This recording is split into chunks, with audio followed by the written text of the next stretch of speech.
In this session, we are going to talk about preparing and selecting forms for your leaders' cases. Once you have finished data entry into the leader system, your second to last tab will be View Forms. This tab houses all of the reports available to you based on the information that you have entered into the system. The leader system takes your unique report data and transfers it to any form you may need to complete your DWI report. You have two options for the DIC-23 forms. Option A requires that you attach your case report to the face sheet when you submit it to DPS. This will provide you with all of your data if you are called to testify in an ALR hearing. DIC-23 Option B creates an attachment with the relevant information for an ALR hearing. When using Option B, you will have to handwrite the number of pages that are attached to the face sheet prior to submission to DPS. Under these two options, you will see two that were revised in September of 2011.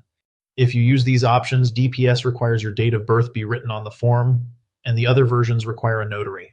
DPS will accept either version, so use whichever one will fit into your department's process. The DIC-24 and the DIC-25 are the most up-to-date versions available from DPS. If you handwrite your own form in the field, be sure you are using the most recent versions. If your DIC-25 still has the driver's license confiscation language, you need to update what you carry, since we no longer confiscate driver's licenses in the field. Leaders provides blank forms on your home screen if you need new ones. The commercial DIC forms are available to you if you arrest a person operating a commercial motor vehicle while intoxicated. The revised version on this form is the same as the other DIC forms, so pick the version that works best for you and your agency. Leaders also provides DIC forms in Spanish, as well as a recording of the DIC-24S. The English and Spanish recordings are available on your home screen under Audio Tools to use in the field if you choose. When you use the recording of the DIC-24 in Spanish, be sure to include a copy of the Spanish translation certification letter. This letter certifies that the person who made the audio is a court-certified translator. This form is able to be downloaded from the Audio Tools folder and submitted with your case report.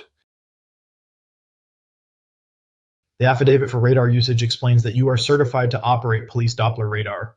This form should only be submitted if you used radar as the reason or one of the reasons for your stop, and you are certified to operate police Doppler radar. Leaders offers two types of booking forms when dropping prisoners off at the jail. They both provide different types of information, so choose the one that fits your agency needs the best. If the form is optional, like the booking form or supplement, you only need to download it if you need it, otherwise leave it unchecked.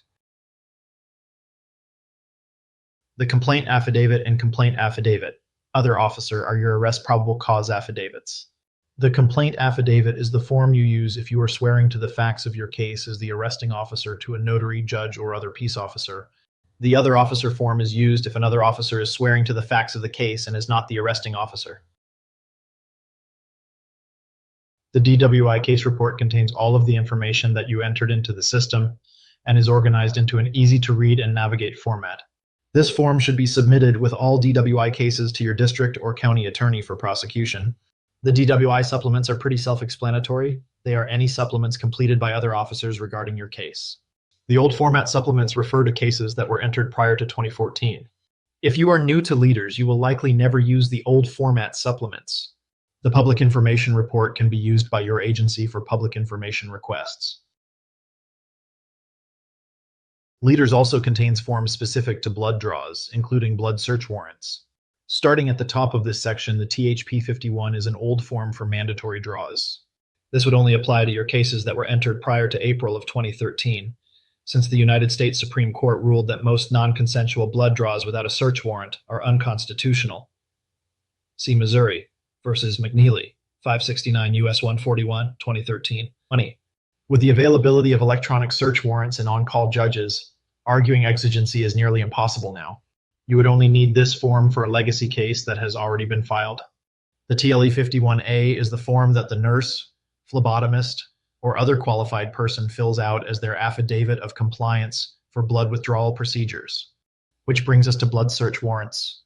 You would use the affidavit and blood search warrant from this section only if you are creating a paper or electronic copy to send to a judge outside of the leader system.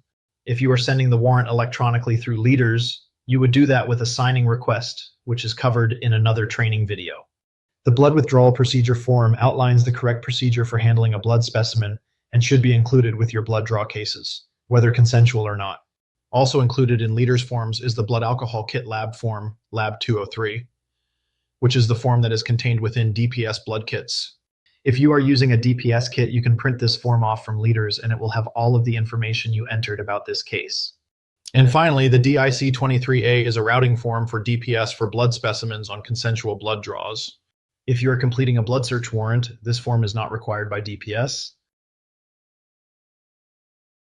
The forms I have selected on this page are the forms you would need for booking a prisoner at the jail, depending on your agency process. For example, at my previous agency, we had a full-service municipal jail, and the jail staff handled the booking procedures. We did not use any of the booking forms for processing prisoners. Our typical DWI reports would include the complaint affidavit, the DWI case report, and the DIC forms. If your arrest required a blood search warrant, those other documents would be included as well. On this page, you can see I have selected all of the forms I would need for my DWI case report. Once you have selected all of the forms you need, you can either create them as individual or a single PDF. I always preferred using the single PDF download so I could add it in one attachment to our record storage system. You will also see Dallas County and HPD forms on this page. If you don't work in Dallas or Harris counties, these do not apply to you. This is an example of what the PDF of your case report would look like. On the left is your complaint affidavit with the pertinent information you entered into the system. On the right, you can see page 1 of the case report. Once you have the PDF of these files, you can submit them following your agency protocols. Depending on your agency process, you can either use the approval function in Leaders or hand carry paper forms to your supervisor for approval.